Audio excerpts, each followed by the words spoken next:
when the smoke of Babylon's collapse still curls upward like the last breath of a dying fire, and the sea winds carry the wailing of merchants across distant waters, the scroll does not close.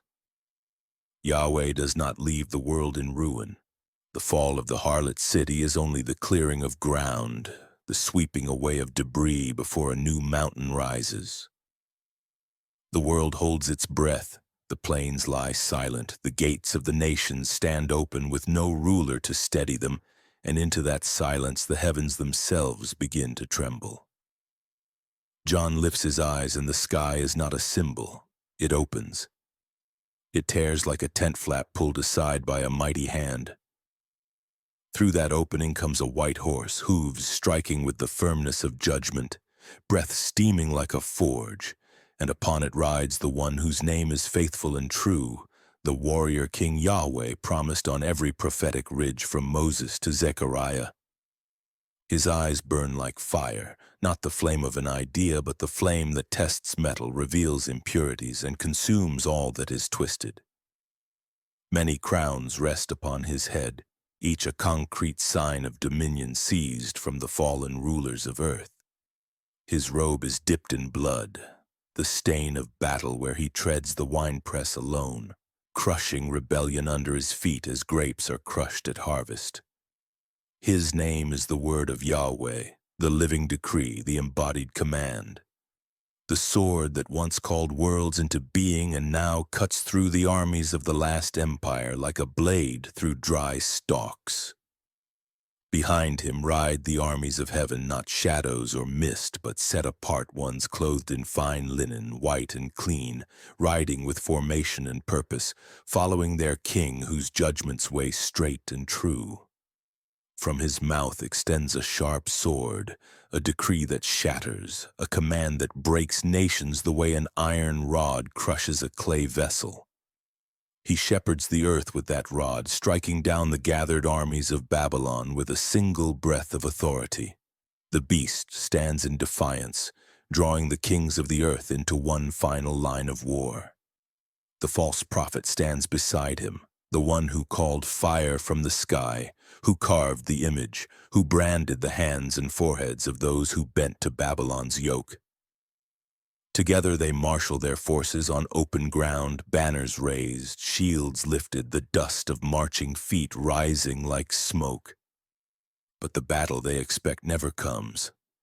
The rider does not pause. He does not argue. He does not delay. The beast is seized alive, jerking like an animal caught in a snare. The false prophet is taken with him, the deceiver dragged from his altar of lies.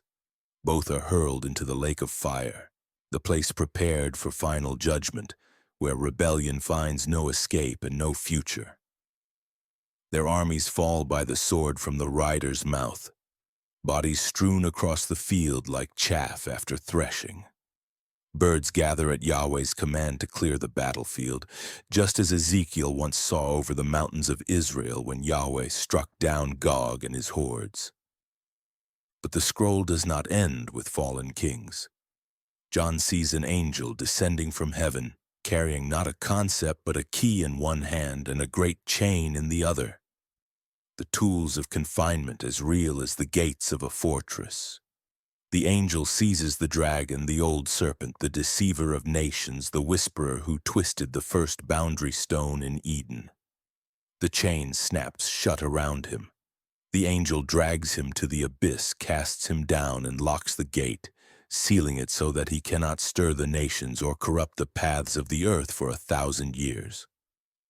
With the serpent bound, the world enters a long season where deception sinks into silence. Yeshua rules the earth with a rod of iron, straightening every path, right-weighing every scale, restoring justice at the gates.